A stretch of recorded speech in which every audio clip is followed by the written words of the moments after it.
हाँ जी, तो नमस्कार आप सभी को। टीम सीए वन एग्ज़ाम के इस यूट्यूब चैनल पे आप सभी का स्वागत है। टीम सीए और वन एग्ज़ाम एक ही है। वन एग्ज़ाम हमारी ऐप का नाम है, ठीक है, जिसको हमारा जो टीम सीए एजुकेशनल इंस्टीट्यूट है वो चलाता है इसको। सबसे पहले मेरा इंट्रोडक्शन, संदीप बिश्नोई नाम है मेरा और चार्टर्ड अकाउंटेंट हूँ बाय क्वालिफिकेशन।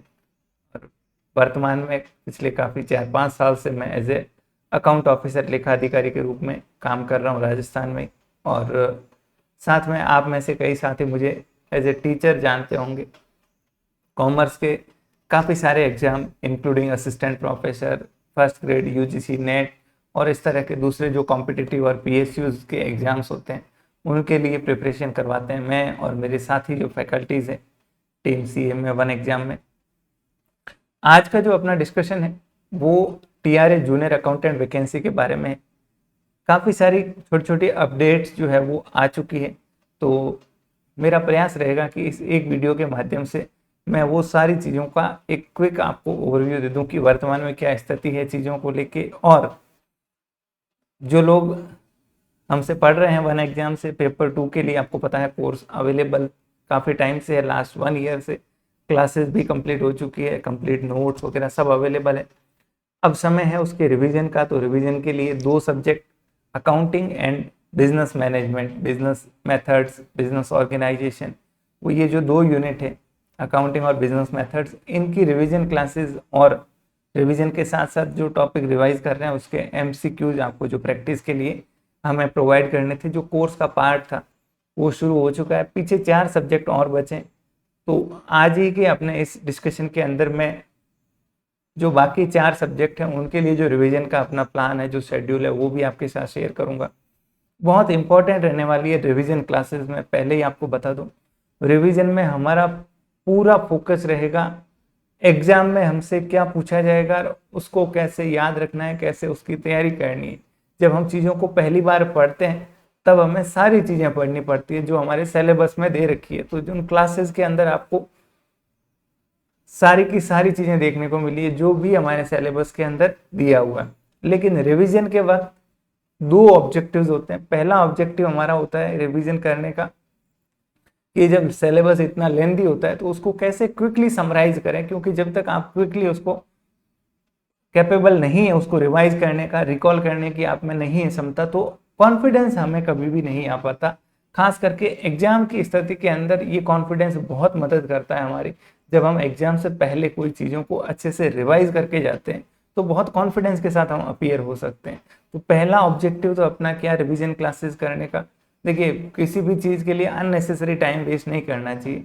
तो रिवीजन क्यों ज़रूरी है ये जान लीजिए। पहली बात तो ये कॉन्फिडेंस अचीव करने के लिए आपको रिवाइज करना पड़ेगा, चीज़ों को समराइज करना पड़ेगा। दूसरा मेरा जो पर्सनली ऑब्जेक्टिव है, मैं आपको हर यूनिट के अंदर, हर सिलेबस के टॉपिक के अंदर बताऊं कि यहाँ क्या चीज़ें इंपॉर्टेंट है जो बिल्कुल मिस नहीं करनी है, जिनको याद रखना ही रखना है। मतलब वहाँ से बहुत ज़्यादा प्रोबेबिलिटीज़ है कि सवाल पूछे जा सकें। और एज ए टीचर यही काम होता है, एक तो चीज़ों को सारा विस्तार से बताना, फिर वापस से उनको समराइज करके ये बताना कि अब इसमें इंपॉर्टेंट क्या है जो बिल्कुल किसी कीमत पे हमसे पीछे नहीं रहना चाहिए। तीसरा पार्ट जो एमसीक्यूज का है, तो रिवीजन जैसे ही कोई टॉपिक का करेंगे तो उसके बाद उसके कुछ क्वेश्चंस करेंगे। तो ये सारी चीज़ें आज के वीडियोस में डिस्कस करेंगे। एक बार क्विकली मैं बता दूं, सबसे पहले मैं इस जूनियर अकाउंटेंट पोस्ट के बारे में क्विकली बता देता हूँ। बहुत सारे लोगों के डाउट्स है, वैसे मैं बता चुका हूँ पहले, इसके बारे में डिटेल में एक वीडियो अवेलेबल है, मैं लिंक भी उसका अवेलेबल कर दूंगा। लेकिन सबसे पहले जूनियर अकाउंटेंट, जिसको कनिष्ठ लेखाकार कहा जाता है, एक दूसरी पोस्ट होती है तहसील रेवेन्यू असिस्टेंट, TRA। दोनों पोस्ट वैसे अलग है, ठीक है, दोनों को जो गवर्न करने वाले रूल्स है, जो नियम है, वो भी अलग है। जूनियर अकाउंटेंट बेसिकली कनिष्ठ लेखाकार राजस्थान सरकार के सभी विभागों के अंदर काम करता है। किसको रिप्रेजेंट करता है? ये लेखा शाखा को रिप्रेजेंट करता है। अब ये क्या होती है लेखा शाखा? आप यूं समझिए कि जितने भी सरकारी काम हो रहे हैं, जो भी सरकारी विभाग है, उन सब के अंदर 2 डिपार्टमेंट मुख्य रूप से होते हैं। एक तो जो उसका डिपार्टमेंट का काम है वो मेन काम करते हैं, जैसे कोई इंजीनियरिंग का डिपार्टमेंट तो वहाँ इंजीनियर्स होंगे, ठीक है। कोई दूसरा विभाग होगा जलदाय विभाग का, तो जलदाय विभाग के अधिकारी होंगे जिनको उनसे रिलेटेड सब जो मेन काम है उस विभाग का उसका नॉलेज रखते हैं। एक साइड में सपोर्टिंग रोल होता है अकाउंट्स विभाग का, फाइनेंस विभाग का, जो हर विभाग के अंदर एक पैरेलल सिस्टम के रूप में काम करते हैं। अब ये जो अकाउंट्स विभाग है, ये जो फाइनेंस विभाग है, इसका काम क्या है? ये जो भी कार्य कर रहे हैं उनके अंदर पैसों का पूरा जो लेन देन है वो इनको संभालना है। ठीक है, पैसे अवेलेबल है कि नहीं है, पैसे अगर पेमेंट करना है तो इनके जरिए होगा, पैसों का कलेक्शन करना है इनको ध्यान रखना होगा, पैसों का हिसाब किताब जो अकाउंटिंग होती है वो सारा इनको करना होता है। मतलब जहां फाइनेंस इन्वॉल्व है, और आप और हम ये जानते हैं कि भारत सरकार का, राज्य सरकार का ऐसा कोई विभाग नहीं है जो बिना पैसों के चलता हो। मतलब वहां फाइनेंशियल ट्रांजैक्शन तो होंगे, या वो विभाग सरकार के लिए पैसा कलेक्ट करता है या सरकार के लिए अलग अलग स्कीम्स के जरिए पैसा खर्च करता है। तो खर्च करना हो चाहे पैसा लोगों से इकट्ठा करना हो टैक्स के रूप में या अलग अलग फीस के रूप में, ठीक है, दोनों जगह फाइनेंस का रोल महत्वपूर्ण होता है। जूनियर अकाउंटेंट इस पूरे फाइनेंस विंग के अंदर जो लोवेस्ट लेवल की कड़ी होती है वो होती है, मतलब जो ग्राउंड लेवल पे काम करता है। ठीक है, जूनियर अकाउंटेंट एंट्री लेवल की पोस्ट होती है। ठीक है, जहां पे आप जो छोटे छोटे ऑफिसेज हैं उनके अंदर पूरी फाइनेंस विंग को रिप्रेजेंट करते हो। जैसे मैं एक उदाहरण के लिए बताऊं, बिजली घर का एग्जांपल ले लेता हूं, मैं वहां काम करता हूं, तो वहां पे जैसे सबसे निचले लेवल का स्तर होता है सब डिवीजन लेवल। ठीक है, उपखंड स्तर, उपखंड पे कौन बैठता है? आईएन बैठता है, असिस्टेंट इंजीनियर। तो उस उपखंड स्तर पे एक जूनियर अकाउंटेंट की पोस्टिंग होती है जो उपखंड स्तर के उस ऑफिस के सारे अकाउंटिंग के मैटर्स को संभालता है। वहां के उसके नीचे काम करने के लिए स्टाफ भी होते हैं, सपोर्टिंग स्टाफ भी होते हैं, बाबू होते हैं या और भी खूब सारे कैशियर्स वगैरह, वो सारे उसी को रिपोर्ट करते हैं, अल्टीमेटली उसकी जिम्मेदारी होती है। ठीक है, थोड़ा उससे अगर आप बड़े लेवल पे जाओगे जिला लेवल के ऊपर, तो जिला लेवल के ऊपर जूनियर अकाउंटेंट से ऊपर के अधिकारी होते हैं, डबल हो गया, अकाउंट ऑफिसर हो गया या ट्रेजरी ऑफिसर हो गया। ठीक है, लेकिन जो सबसे निचले स्तर के ऑफिस होते हैं, ठीक है, जो ग्राउंड में एक्चुअल कंज्यूमर्स के साथ, लोगों के साथ डील करते हैं, वहां पे रोल आता है किसका? जूनियर अकाउंटेंट का। ठीक है, तो जॉब प्रोफाइल वाइज काफी अच्छी जॉब ये मानी जाती है जूनियर अकाउंटेंट की। ठीक है, क्योंकि आपको ऑफिस में बैठ के व्हाइट कॉलर जॉब है, डेस्क पे काम करना है, कोई फील्ड में जाके आपको काम करना है नहीं। दूसरी बात, जो पावर्स और जो ड्यूटीज दे रखी है फाइनेंस विभाग, अकाउंट्स विभाग के मेंबर के रूप में, वो इस पोस्ट को और यूनिक बना देती है। मतलब इसको इस तरीके से पोस्ट को डिजाइन किया गया है, तैयार किया गया है, पावर्स दी गई है कि कोई भी इसको इन्फ्लुएंस नहीं कर सके, कोई इसको प्रभावित नहीं कर सके। ठीक है, मान लीजिए उस ऑफिस के अंदर जो भी उस ऑफिस का अधिकारी है, जो मुख्य उसका हेड ऑफ ऑफिस है या उसका मुख्य जो भी वहां का देख रेख करने वाला है, उस वो और ये अकाउंट्स का मेंबर जूनियर अकाउंटेंट दोनों मिल गए, तब तो वो मिलके कुछ भी गड़बड़ कर सकते हैं। ठीक है, क्योंकि ध्यान रखने वाला काम किसके पास है? पैसों का काम जूनियर अकाउंटेंट के पास है, और काम करने की पावर उसके पास है। जब दोनों मिल जाए तो कुछ भी हो सकता है, लेकिन ये इंश्योर किया जाता है कि वो इंडिपेंडेंटली फंक्शन करे।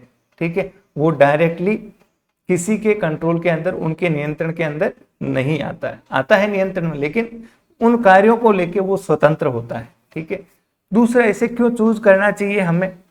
अगर आप तैयारी कर रहे हैं तो क्यों जी जान से लग जाना चाहिए? तो इसमें जो आगे प्रमोशन के ऑप्शंस होते हैं वो भी काफी फ्रीक्वेंट प्रमोशंस होते हैं। आप इसके बाद बनते हैं डब्ल्यू सेकेंड, जिसको अकाउंटेंट बोला जाता है। करीब 5-6 साल के अंदर आपका प्रमोशन हो जाता है।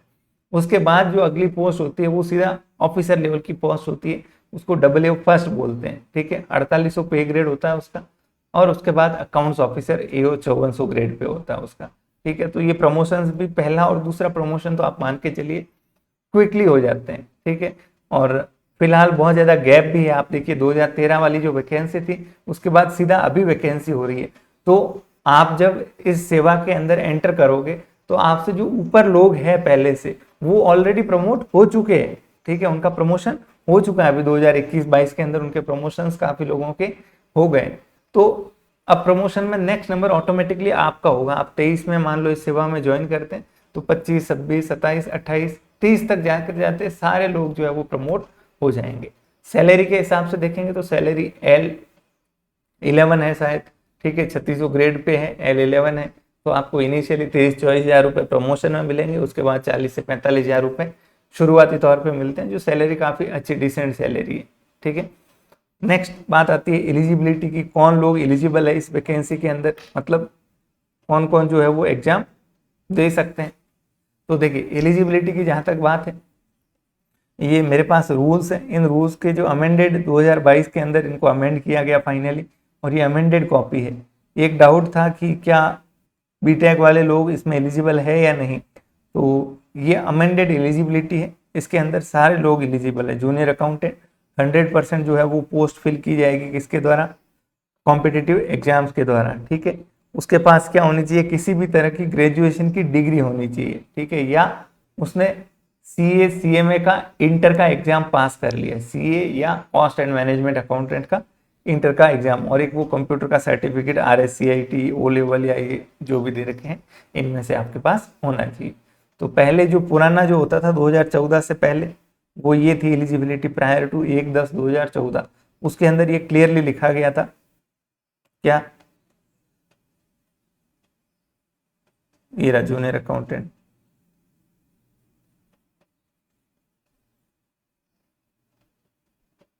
इसमें लिखा हुआ था, देखिए एक्सप्लेनेशन आप देखिए कि डिग्री के लिए जो एग्रीकल्चर, मेडिसिन और इंजीनियरिंग एंड टेक्नोलॉजी में जो डिग्री होती है वो शामिल नहीं की जाएगी। यहाँ पे आप देख सकते हैं पॉइंट, मेरी ये पेंसिल काम नहीं कर रही, ठीक है।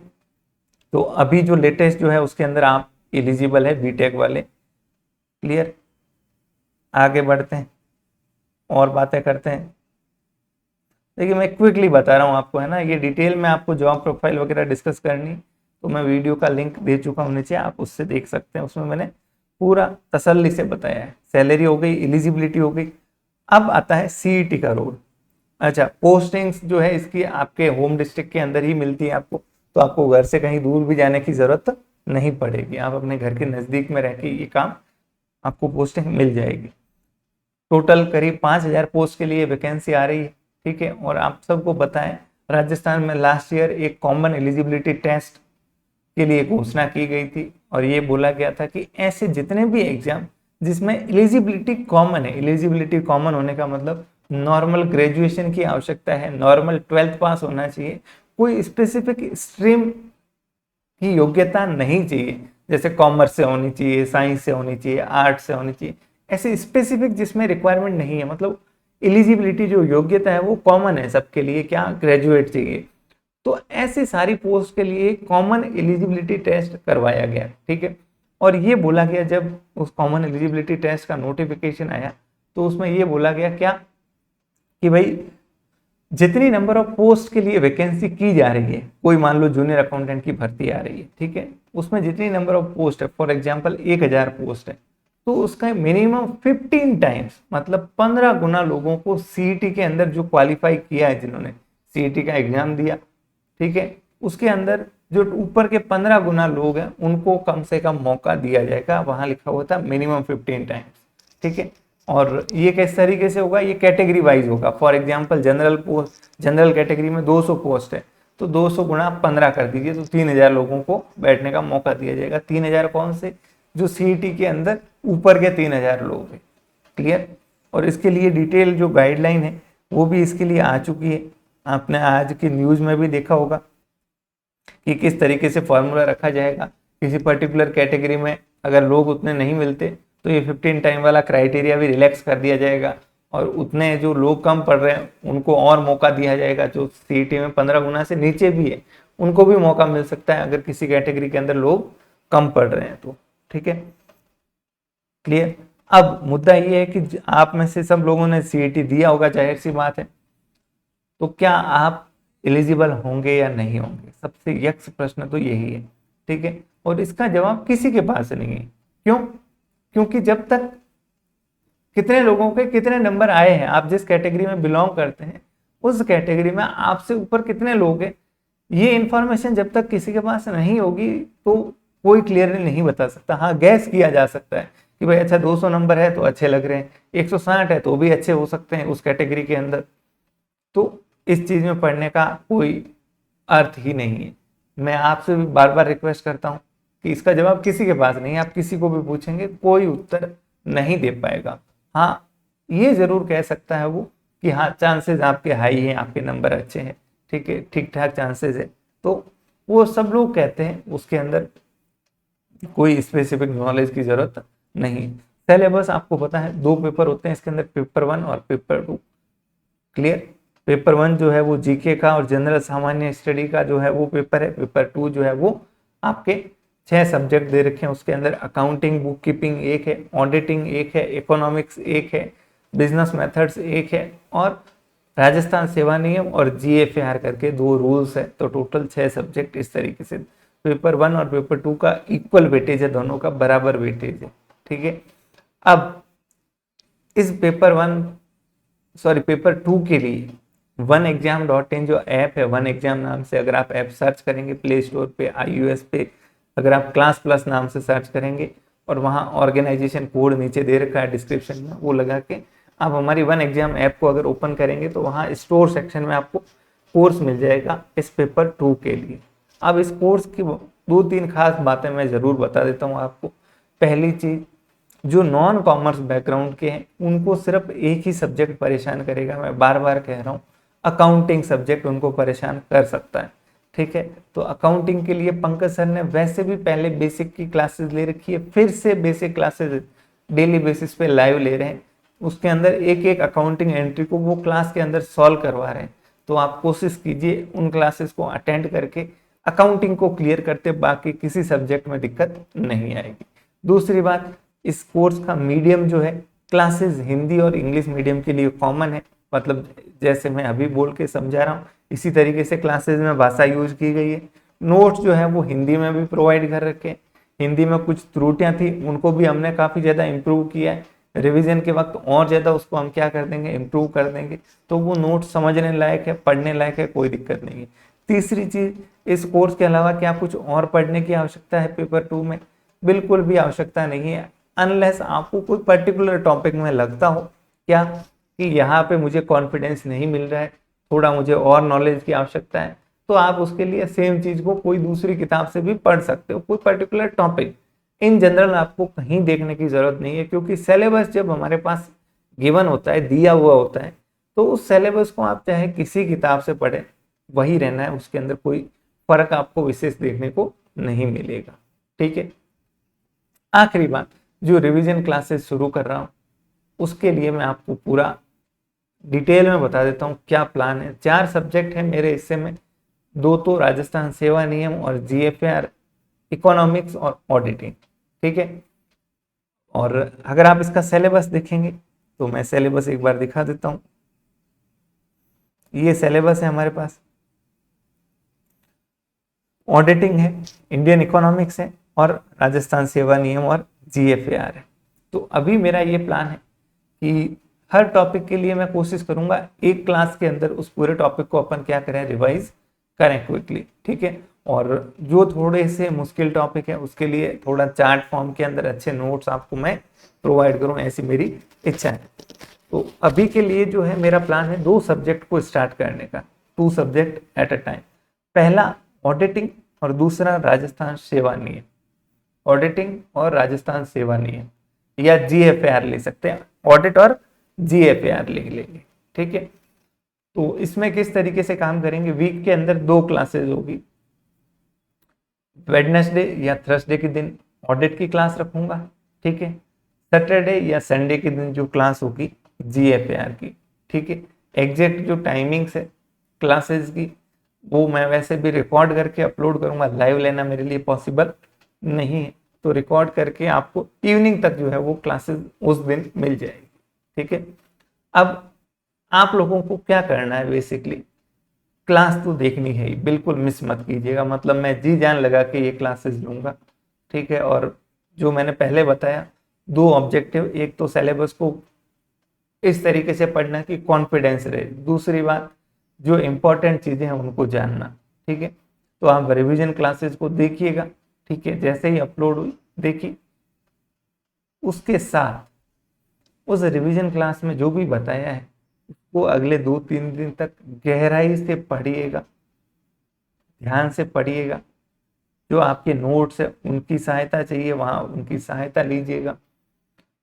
जब पढ़ें तब दिमाग में ये कोशिश करें कि मान लो अभी ऑडिट आप पढ़ रहे हो और ये सेकंड टॉपिक वाउचिंग पढ़ रहे हो। ठीक है। रिवीजन में 1 घंटे में हमने वाउचिंग को पूरा रिवाइज किया, अब आपके पढ़ने का तरीका क्या होना चाहिए? सबसे पहले जो आपके डिटेल नोट्स हैं वो निकाल के बैठ के पूरा उसको पढ़ा, ठीक है। उसके बाद ब्लैंक कोई पेपर कोई किताब कुछ मत रखिए और सिर्फ तसल्ली से बैठ के सोचिए कि इस वाउचिंग के अंदर हमने क्या क्या बातें पढ़ी थी। सबसे पहले याद आएगा कि अच्छा वाउचिंग क्या होता है, ये पढ़ा था, कितने टाइप के वाउचर्स होते हैं, ठीक है, वाउचिंग होती क्या है, इसमें क्या क्या एक्टिविटीज इन्वॉल्व होती है, क्या प्रोसेस होता है। जो जो बातें आपको याद करने की कोशिश कीजिए दिमाग के अंदर। इससे क्या होगा, आपको 60%, 70%, 90% बातें याद आएगी, ठीक है। अब जो बातें याद नहीं आई, अब वापस उनको देखिए कि मैं कौन कौन सी चीजें मिस कर रहा था, तो उनको आप हाईलाइट कीजिए, टिक कीजिए। ये वो बातें हैं जो आपको बार बार पढ़नी, क्योंकि आप भूल रहे हो। हर टॉपिक के अंदर ऐसी कुछ बातें होती है जो बेसिक लेवल की बातें होती है, जो हमें पता होती है।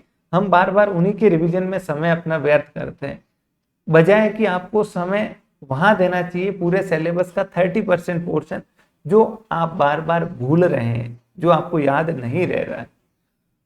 तो ये सबसे बेस्ट टेक्निक है। सिलेबस के अंदर जो भी टॉपिक पढ़ रहे हैं, रिवाइज कर रहे हैं, रिवीजन क्लास देखी, ठीक है। नोट से अगर आप पहले से अच्छे से पढ़ चुके हैं तो जरूरत नहीं है, नहीं पढ़ रखा तो नोट से क्लास के बाद पढ़ें पूरा, ठीक है। जो उसके क्वेश्चंस दिए उनको अटेंड करने से पहले एक बार तसल्ली से आधा एक घंटे के लिए बैठें एक खाली पेपर पे, रफली क्या क्या बातें याद आ रही है बुलेट पॉइंट्स के रूप में लिखें कि अच्छा ये बात पढ़ी थी, ये बात पढ़ी थी, इसमें ये पॉइंट इंपॉर्टेंट, जो जो याद आ रही है। अब जो याद नहीं आई, नोट्स लेके उनको वापस टिक करें, हाईलाइट करें कि ये बातें मैं भूल रहा हूँ बार बार, ताकि सेकेंड टाइम आप जब रिवीजन करें तो उनके ऊपर आपका खास ध्यान जाना चाहिए। इवन सेकेंड टाइम रिवीजन आपका 30% टाइम में हो सकता है, आप क्विकली सिर्फ उन्हीं पॉइंट्स को देखें जो आप भूल चुके हैं या बार बार आपको याद नहीं आ रहे। कोशिश कीजिएगा, बाकी सबका अपना तरीका होता है, ठीक है। तो अभी अपन 2 सब्जेक्ट का रिवीजन स्टार्ट करेंगे, बाकी क्लासेस के अंदर मैं बता दूंगा किस तरीके से आपको पढ़ना है।